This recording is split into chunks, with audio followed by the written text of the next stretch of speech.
Hello, and welcome back to the race.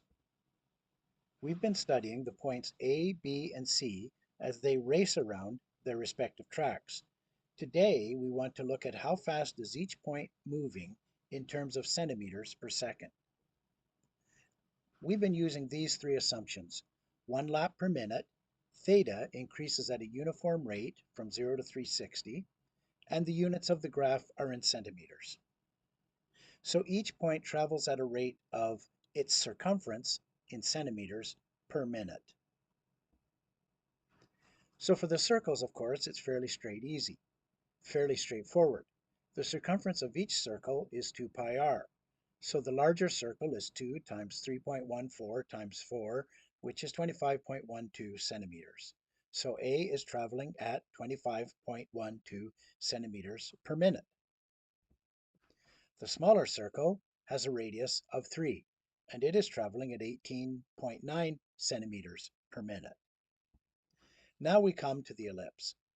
There is no formula as such for the circumference of an ellipse, but there are various forms of approximations, and for our purposes we can certainly be accurate enough if we use the one that says the circumference is 2 pi times the square root of a squared plus b squared over 2, where a is the length of the semi-major axis and b is the length of the semi-minor axis.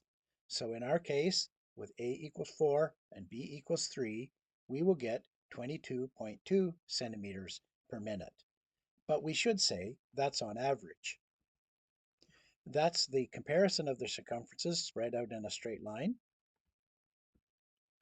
Now in the case of the ellipse, equal angles do not subtend equal arc lengths.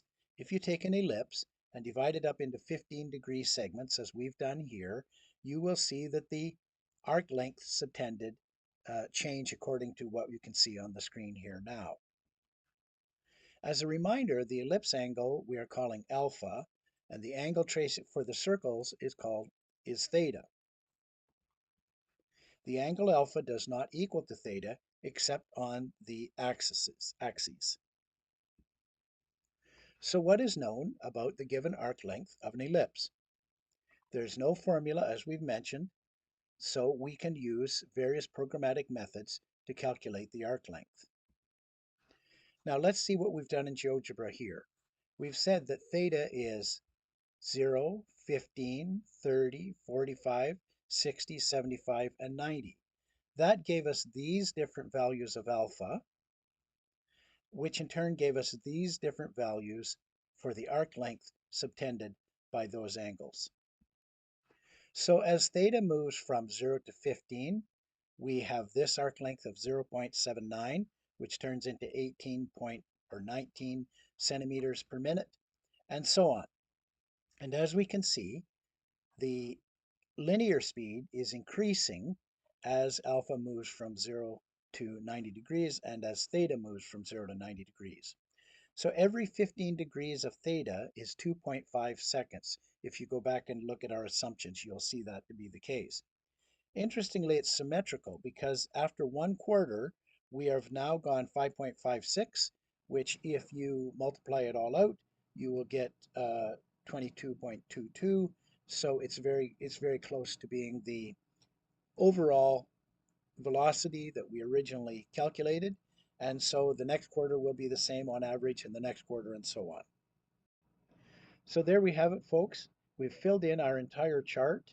And as far as the ellipse is concerned, we've seen that it is 6 degrees per second, but it's on average because the angle of the ellipse does not change in a constant manner as it does in the circles. And the average speed in terms of centimeters per minute is 22.22 centimeters per minute on average. And again, unlike the circles, it does not move at a constant rate. So I trust you found these videos to be interesting, and I hope you'll study a little bit more about ellipses and all of their interesting attributes. Thanks for watching.